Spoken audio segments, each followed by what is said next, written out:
앞에서는 바벨론의 멸망과 그리고 바벨론의 해방되는 유다 백성들에 대한 메시지가 주를 이루었습니다. 그런데 49장부터는 분위기가 달라지고 있습니다. 여기서부터 여러분 보시면 여호와의 종에 대한 이야기가 나옵니다. 오늘 1절로 4절에 나오는 이 나라는 표현도 여호와의 종을 가르칩니다. 자, 여기에 그러면 나오는 여호와의 종이 누구를 가르칠까요? 이사야를 가르칠까요? 이사야도 물론 여호와의 종입니다. 구약 성경에서 여호와의 종은 여러 대상에 사용되고 있습니다.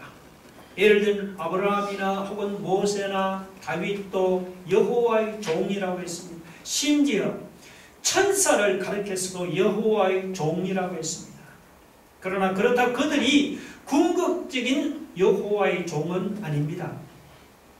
성경이 말씀하는 궁극적인 여호와의 종은 누구냐? 바로 예수님입니다. 인류를 구원할 메시아로 오시는 예수님이 여호와의 종입니다. 그러면 오늘 본문에서 언급하는 여호와의 종도 이사야 선지자를 가르치는 것이 아니고 바로 유다 백성을 구원할 자로 오시는 예수 그리스도를 가르칩니다. 1절에 보면 여호와의 종은 태중에서부터 어머니의 복중에서부터 부름을 받았다고 했습니다. 여러분, 태에서부터 어머니의 복중에서부터 부름을 받았다는 말은 무슨 의미인가 하면 이거는 영원 전부터 부름을 받았다는 그런 말입니다. 이사야가 영원 전부터 여러분 하나님의 부르심을 받았습니까? 아니지요. 예수님 말고는 영원 전부터 부름을 받은 존재가 없습니다. 이것만 보도 오늘 본문에 나오는 여호와의 종이 이사야가 아니고 예수님이 분명합니다. 2절을 보시면 하나님이 여호와의 종의 입을 날카로운 칼같이 만들었습니다. 2절 보면 내 입을 날카로운 칼같이 만드시고 있습니다. 이것은 여호와의 종의 말이 칼같이 날카로워서 사람의 심령을 쪼갤 수 있다는 그런 말입니다. 실제로 복음서를 보시면 예수님이 말씀하실 때마다 병자가 고침을 받고 그리고 죽은 사람이 살아나고 대적하는 사람들은 엎드러졌습니다.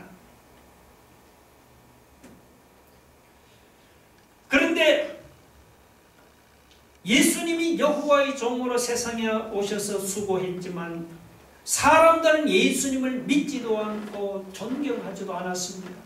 존경은 그냥 오히려 멸시하고 배척하고 그리고는 죽여버렸습니다.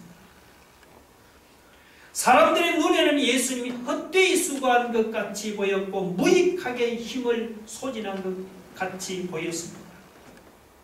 그래도 예수님은 낙심하지를 않았습니다. 그 이유가 뭘까요? 그 이유는 하나님이 예수님을 제대로 판단하시고 적절하게 보응해 주셨기 때문입니다. 4절 여러분 하반절에 보면 참으로 나에 대한 판단이 여호와에 있고 나의 보응이 나의 하나님께 있느니라고 했습니다. 사람들은 예수님은 잘못 판단해서 배척하고 죽여버렸지만 그럼에도 불구하고 하나님은 예수님을 제대로 판단하시고 적절하게 보응해 주셨습니다.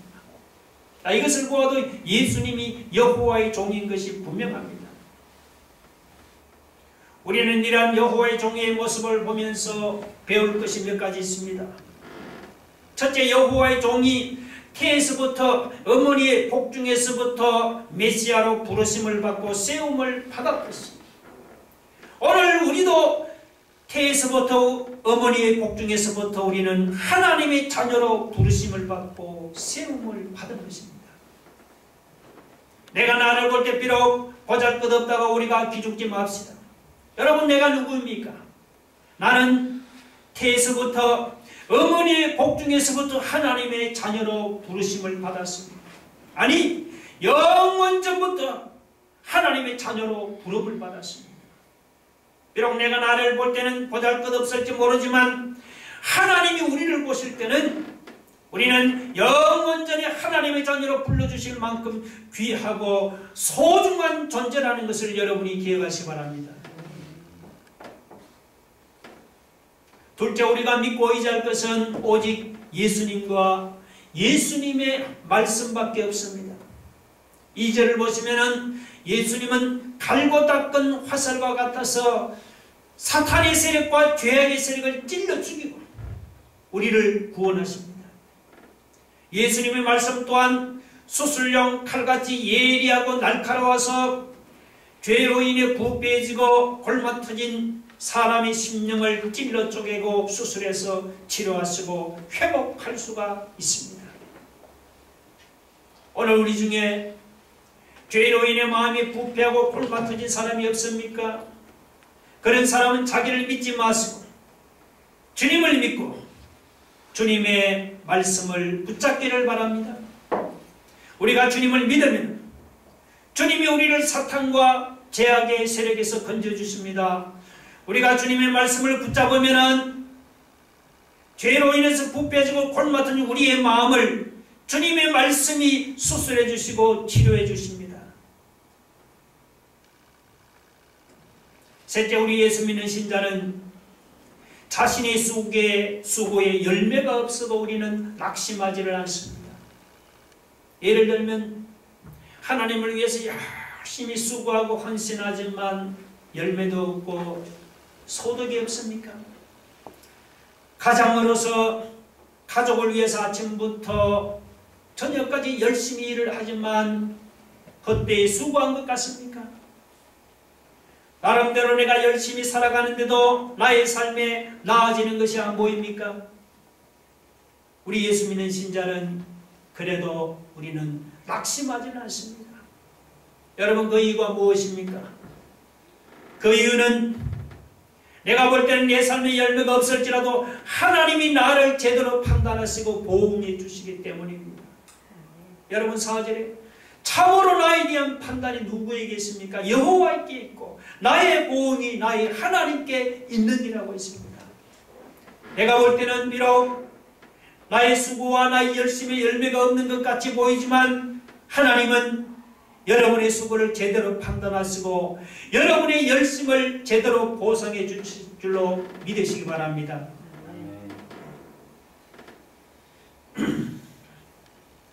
이사야는 1절로 4절에서 여호와의 종의 모습에 대해서 언급을 했습니다. 자, 그렇다면은 이 여호와의 종이 여러분 하는 일이 무엇일까요? 이사야는 그 밑 5절로 7절에서 여호와의 종이 하는 일에 대해서 언급을 했습니다. 첫째로 여호와의 종은 이스라엘 자손을 하나님께로 돌아오게 하는 일을 합니다. 5절 보세요. 이제 여호와께서 말씀하시나니 그는 태에서부터 나를 그의 종으로 지으신 이시요 야곱을 그에게로 돌아오게 하시는 이시니라 했습니다. 자, 이것은 하나님이 여호와의 종에게 하시는 말씀입니다. 하나님께서 여호와의 종을 통해서 야곱이 즉 이스라엘 자손이죠. 이스라엘 자손을 하나님께로 돌아오도록 하십니다. 여기서 여호와의 종은 물론 누굽니까? 예수님을 가르칩니다. 그런데 복음서를 보면은 이스라엘 백성들이 예수님을 믿고 하나님께로 돌아오는 것이 매우 어려운 일처럼 보이지 않습니까? 여러분 생각해 보세요. 예수님이라고 하면은 그냥 이빨을 갈면서 십자가에 못 박으라고 고래고래 소리 지르는 이스라엘 백성들이 어떻게 예수님을 믿고 하나님께로 돌아올 수가 있겠습니까? 우리가 생각할 때는 도무지 불가능해 보이지 않습니까? 그런데 하나님은 뭐라고 말씀합니까? 6절 안 볼까요, 여러분? 6절 읽어봅시다. 시작. 그가 이르시되 내가 나의 종이 되어 야곱의 지파들을 일으키며 이스라엘 중에 보존된 자를 돌아오게 할 것은 매우 쉬우니라. 매우 쉬우니라. 됐습니다. 매우 쉬우니라. 하나님은 예수님이 하나님의 종에 대해서 야곱의 지파들을 이스라엘 백성을 다시 일으키고 이스라엘 중에 보존된 자를 돌아오게 하는 것은 뭐라고 했습니까? 어려운 일이 아니고 하나님께는 매우 쉬운 일이라고 했습니다. 여러분, 우리가 볼 때 어려운 일이라고 여러분 미리 포기하지 마세요. 왜 그렇습니까?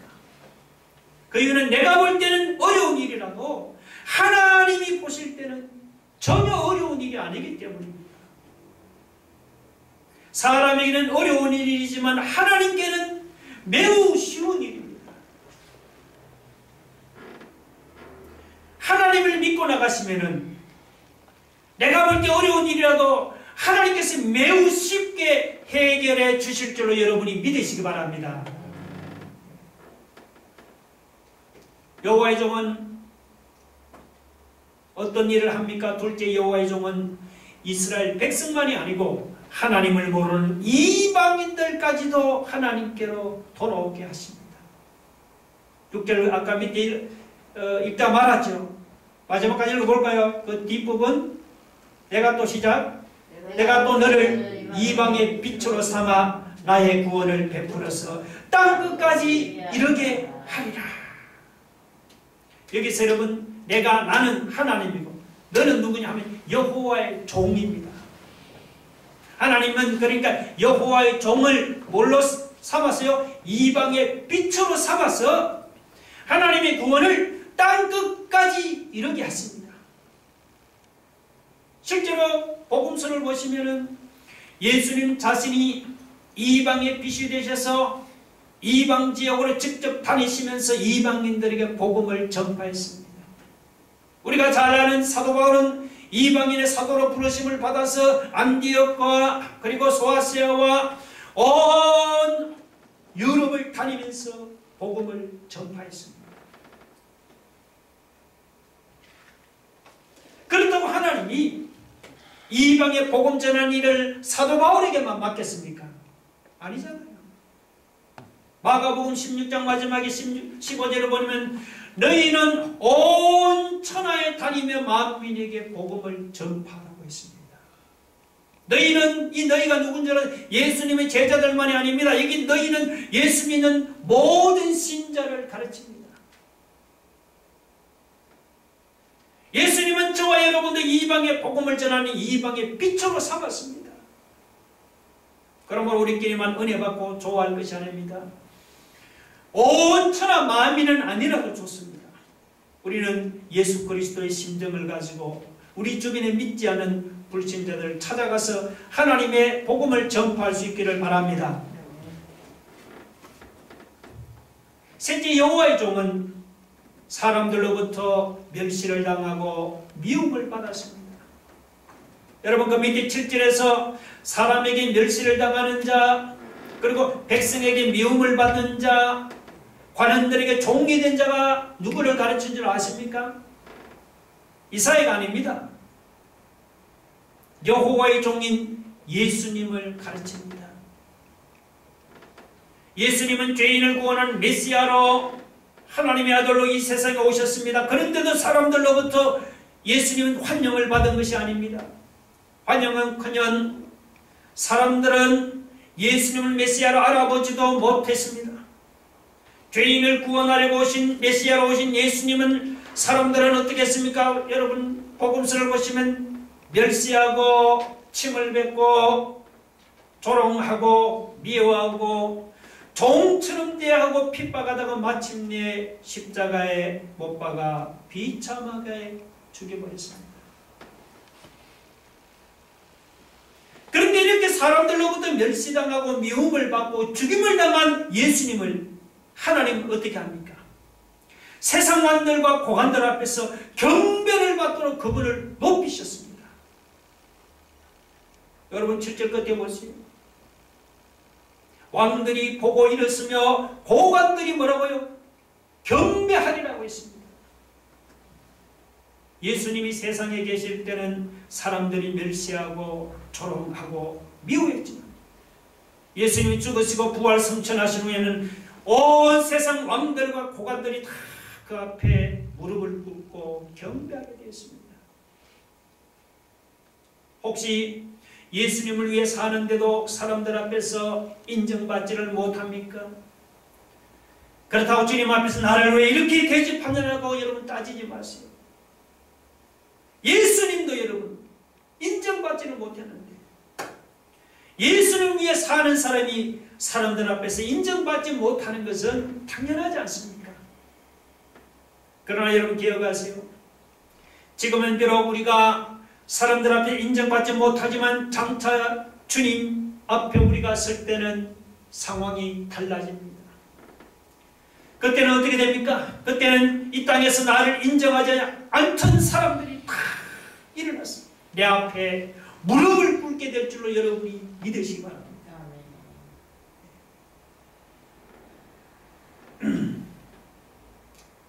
이사야는 예수님이 오시는 신약시대를 바라보면서 그때는 은혜의 때요 구원의 날이라고 했습니다. 여러분 뒤에 8절을 보세요. 여호와께서 이같이 이르시되 은혜의 때가 내가 네게 응답하였고 구원의 날에 내가 너를 도왔도다. 여기 은혜의 때 구원의 날, 이것은 신약시대를 가르칩니다. 여러분 왜 신약시대가 은혜의 때고 왜 신약시대가 구원의 날입니까? 그 이유는 무엇이죠? 바로 신약시대는 누구든지 예수님의 이름을 부르기만 하면은 은혜로 구원받을 수 있기 때문인 것입니다. 할렐루야. 바울이 고린도 교회에 바로 이 말씀을 인용해서 전하지 않았습니까? 고린도후서 6장 2절 보면 이르시되 내가 은혜 베풀 때 너희에게 듣고 구원의 날에 너를 도왔다 하셨으니 보라 지금은 은혜 받을 만한 때요 보라 지금은 구원의 날이라고 했습니다. 여러분 지금 우리 신약시대는 구원받는 다른 조건이 필요 없습니다. 누구든지 예수 그리스도 이름을 부르기만 하면 조건 없이 하나님의 은혜로 구원받을 수가 있습니다. 그래서 우리가 살고 있는 이 신약시대가 무슨 시대입니까? 바로 은혜의 때요 구원의 날인 것입니다. 우리는 지금 오늘 본문에서 이사야가 바라보고 소망하던 그 시대를 우리가 살아가고 있습니다. 이사야가 예언한 대로 지금은 누구든지 예수 그리스도 이름을 부르면 구원받는 은혜의 시대 아닙니까? 구원의 문이 활짝 열렸습니다. 그러나 여러분 그렇다고 이 은혜의 시대가 무한정 계속되는 것이 아닙니다. 이 땅에서 내 목숨이 끝나면 은혜의 때도 끝나고 구원의 날도 끝납니다. 그러므로 우리는 지금이 은혜의 때가 끝나고 지금이 구원의 날이 끝나는 때라는 그런 심정을 가지고 여러분 주변에 사랑하는 가족이나 사랑하는 친구들에게 예수 그리스도의 복음을 전할 수 있기를 바랍니다.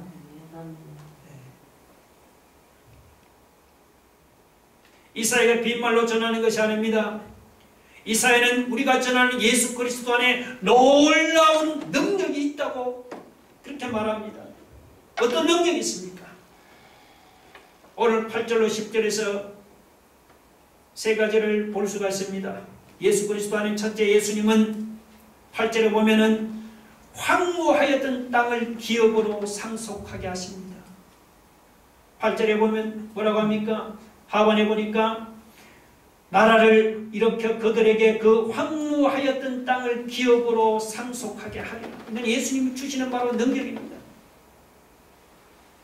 이스라엘 백성들이 하나님의 징계를 받아서 땅을 빼앗겨 버렸습니다. 그들은 포로의 신분으로 전락해서 완전히 절망적인 삶을 살아갔습니다. 그런데 여러분 이스라엘에게는 비록 절망이지만 하나님에게는 절망이 아닙니다. 하나님은 어떤 분입니까? 무너진 이스라엘을 일으키고 황무한 땅을 기름진 옥토밭으로 회복시켜서 이스라엘 백성들에게 기업으로 물려주겠다고 약속하고 있잖아요. 여러분 절망적인 상황이라도 상관없습니다. 중요한 것은 우리가 예수 그리스도를 영접하고 믿는다는 것입니다. 우리가 예수 그리스도를 마음에 영접하고 그분을 믿으면 황무한 땅을 옥토밭으로 회복시켜서 이스라엘 백성들의 기업으로 주신 그 하나님께서 오늘 우리가 참 절망적인 상황도 소망으로 바꿔주십니다.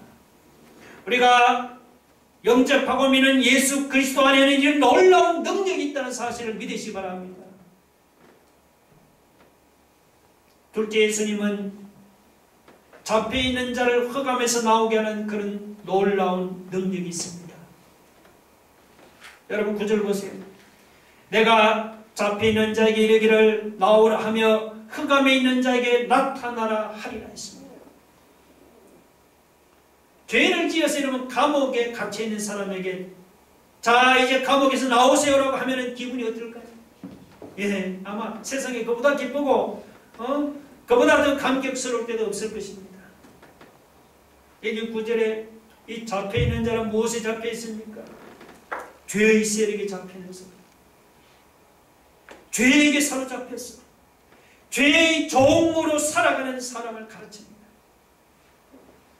이 죄의 세력이 얼마나 힘이 있는지 사람이 자기 힘으로는 죄의 세력에서 도저히 벗어날 수가 없습니다. 그런데 예수 그리스도를 영접하고 믿으면은 죄에 사로잡혀 살아가는 인생이 죄에서 벗어나게 되는 것입니다. 여러분 할렐루야. 네. 뿐만 아니고 세 번째, 예수님은 세상에서 줄이고 목마른 인생을 샘물 거둔으로 인도하십니다. 10절 보세요. 우리 10절 한번 읽어보시다가 시작. 그들이 줄이거나 목마르지 아니할 것이며 더위와 볕이 그들을 상하지 아니하리니 이는 그들을 긍휼히 여기는 이가 그들을 이끌되 샘물 거둔으로 인도할 것입니다. 자 여러분, 이 10절에서 그들을 긍휼히 여기고 그들을 이끌고 그들을 샘물 곁으로 인도하는 이가 누구입니까? 예, 바로 예수 그리스도입니다. 예수님을 내 인생의 주인으로 여러분 영접해 보세요. 그러면 우리 인생이 더 이상 줄이거나 목마르지 않을 것입니다. 예수님이 우리 인생의 목자가 되셔서 더위와 햇빛이 우리를 상하지 않도록 그분이 우리를 샘물 곁으로 인도해 주십니다.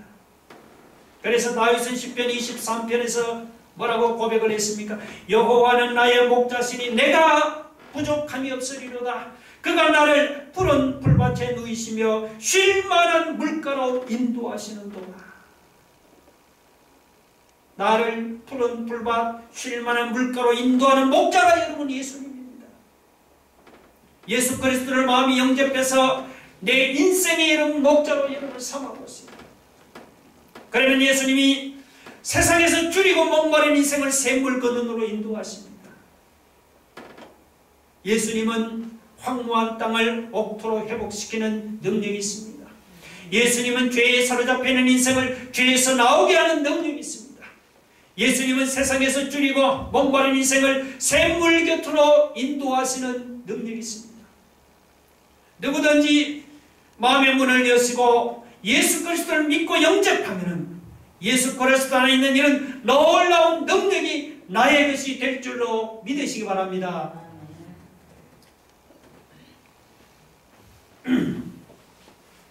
여러분, 유다 백성들이 나라가 망하고 사로잡혀간 것도 바벨론 때문이었고 그들이 고국으로 돌아가는 것을 방해한 것도 바벨론이었습니다. 그러니까 바벨론에 사로잡혀간 유다 백성들에게는 이 바벨론이 그야말로 자기들에게는 태산과 같은 장애물이었습니다. 그런데 하나님은 뭐라고 말씀합니까? 11절 볼까요? 다 같이 시작. 내가 나의 모든 산을 길로 삼고 나의 대로를 도우리니 했습니다. 하나님은 유다 백성들이 이 산은 유다 백성들이 바벨론에서 고국으로 돌아오는데 방해가 되는 산입니다. 그 방해가 되는 모든 산을 하나님이 깎아서 평탄한 길로 만들어버리고 그리고 유다 백성이 고국으로 돌아오는 대로를 도두어 주겠다고 말씀하고 있습니다. 바벨론 포로에서 돌아온 유다 백성들이 스룹바벨 총독의 지도 아래서 성전 재건에 착수했습니다. 그런데 이 성전 재건이 뜻대로 되지를 않았습니다. 대적들이 유다 백성들의 손을 약하게 해서 성전 건축을 못하도록 방해를 했습니다. 그때 낙심했던 스룹바벨 총독에게 주신 하나님의 말씀이 뭔 줄 아세요? 스가랴 4장 7절입니다. 뭐라고 했느냐? 큰 산아 네가 무엇이냐? 내가 스룹바벨 앞에서 평지가 되리라고 했습니다. 큰 산아 네가 뭐냐? 여기 큰 산은 성전 재건 공사를 방해하는 장애물을 가르칩니다. 유다 백성들이 성전을 재건하는 데 방해하는 장애물들이 너무 많았습니다. 그런데 하나님은 성전 재건을 방해하는 장애물들이 태산처럼 클지라도 스룹바벨 앞에서 하나님이 평지가 되도록 해주시겠다고 말씀한 거예요. 스룹바벨이 여러분 그 말씀을 들었을 때 얼마나 위로가 되고 얼마나 힘이 되었겠습니까? 큰 사람이가 무엇인가? 여러분 그 이름을 넣으면 말이죠. 윤정열 앞에서 평지가 되리라. 할렐루야.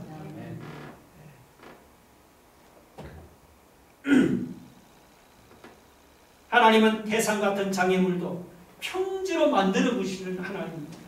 오늘 11절에 보니까 내가 나의 모든 산을 몰려 길로 삼고 나의 대로를 도두리니. 하나님이 험한 산을 깎아서 길을 만드시는 분이고 하나님은 장애물을 평탄하게 해서 사람들이 다니는 대로를 만드시는 그런 분이신 거예요. 여러분 할렐루야. 여기 11절에 나는 하나님이지만 구체적으로 말하면 예수 그리스도를 가르칩니다. 예수님이 이 땅에 세상에 오시면은 사람들이 하나님께로 돌아가는 방해가 되는 모든 산들과 모든 장애물들을 다 깎아서 평탄한 길로 만들어서 하나님께로 돌아가는 대로가 우리 앞에 활짝 열립니다. 예수님은 하나님께로 가는데 방해가 되는 모든 장애물을 평탄하게 하시는 분입니다. 그러면 여러분 여기서 생각해 볼 것이 하나 있습니다. 하나님과 우리 사이를 가로막고 있는 여기 산이나 장애물이 무엇입니까? 물론 여러분 인생을 살다가 당하는 그런 장애물도 가르치지만 궁극적으로 말하면 이것은 바로 죄가 바로 하나님과 우리 사이를 가로막고 있는 산이요 장애물입니다. 죄의 문제를 해결해야만 하나님께로 나가는 거예요. 그런데 하나님과 우리 사이를 가로막고 있는 이 죄는 말이죠. 태산처럼 크고 높아서 우리가 우리 힘으로는 우리 죄 문제를 도저히 해결할 수가 없습니다. 그런데 우리가 할 수 없는 것을 누가 했습니까? 예수님이 하셨습니다. 예수님이 이 땅에 오셔서 우리가 하나님께 나가는데 방해가 되는 모든 산들과 장애물들을 평탄하게 하시고 하나님께로 나가는 새 길을 만들었습니다. 예수님이 세상에 오셔서 하나님과 우리 사이를 가로막고 있는 죄의 담을 헐어버리시고 죄의 문제를 해결하시고 예수님이 하나님께로 나가는 새 길을 열었습니다. 여러분 이렇게 예수님이 세상에 오셔서 하나님과 우리 사이를 가로막고 있는 죄의 장애물을 평탄하고 없애버리면 어떤 일이 납니까? 그러면 전에는 죄의 장애물 때문에 하나님께 돌아가지 못하던 사람들이 이제는 새로 생긴 평탄한 대회를 통해서 이곳저곳에서 하나님께로 돌아오는 놀라운 일이 일어나는 거예요. 할렐루야. 이스라엘 죄인들이 하나님께 돌아오는 것을 어떻게 연루했습니까? 여러분 13절 보세요. 자 읽어봅시다. 시작. 12절입니다. 시작. 어떤 사람은 먼 곳에서, 어떤 사람은 북쪽과 서쪽에서, 어떤 사람은 시린 땅에서 오리라.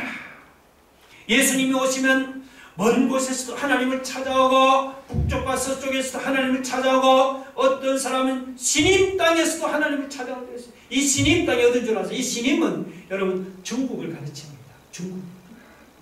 그렇게 예수님 오시면 유대 땅에서 저 수말리 떨어진 중국에서도 하나님을 찾아오는 이런 놀라운 일이 일어납니다.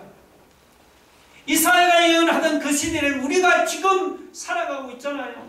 지금 동서남북 사방팔방 5대양 6대지에 이르도록 그야말로 온 땅에서 예수님의 이름을 부르면서 하나님께 돌아오는 그런 일이 지금 우리 눈앞에서 일어나고 있지 않습니까? 여러분 주변에 아직도 예수 그리스도를 만나지 못한 사람이 있다면 여러분이 만난 그 예수 그리스도를 전하기를 바랍니다. 예수님을 만나면 어떻게 됩니까? 인생을 넘어지게 만드는 모든 장애물이 없어집니다. 예수님을 만나면 하나님과 우리 사이를 가문하고 있는 모든 죄의 장벽이 허물어지고, 주님을 만나면 죄인이 하나님께로 나가는 새로운 구원의 길이 열릴 줄 믿으시기 바랍니다. 할렐루야. 다 같이 말씀을 생각하면서 여러분 기도하겠어요. 여러분, 예수 그리스도를 만나면은 죄의 담이 허물어지고 하나님께로 나가는 새로운 구원의 길이 열립니다.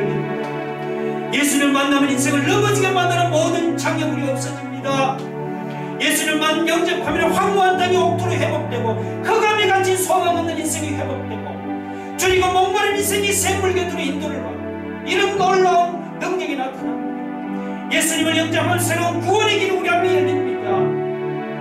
여러분의 말씀을 생각하면서 다 같이 한번 통성을 기도하겠습니다. 할렐루야. 하나님 아버지, 오늘 이 시간 주일 아침에 주님이 주시는 귀한 말씀을 받았습니다. 하나님 아버지, 우리 주변에 예수 그리스도를 만나지 못한 사람이 있습니까? 오늘 이 시간 예수 그리스도를 영접하고 마음을 영접하고 그분을 내 마음속에 모셔드리는 바랍니다. 인생의 예수를 만나면은 죄의 담이 허물어지고 하나님께로 나가는 새로운 구원의 길이에요. 인생의 예수를 영접하면은 황무한 땅이 옥토로 회복되고, 흑암에 갇힌 소망 없는 인생이 회복되고, 목마르고 주님 인생이 샘물 곁으로 인도를 받습니다. 하나님 아버지, 아직 우리 주변에 주님을 영접하지 않았다면 우리가 만나는 예수 그리스도 주여, 우리가 이 복음을 전거해서 하나님 그들에게 구원의 새로운 길을 열리는 이런 축복의 역사가 나타나게 하여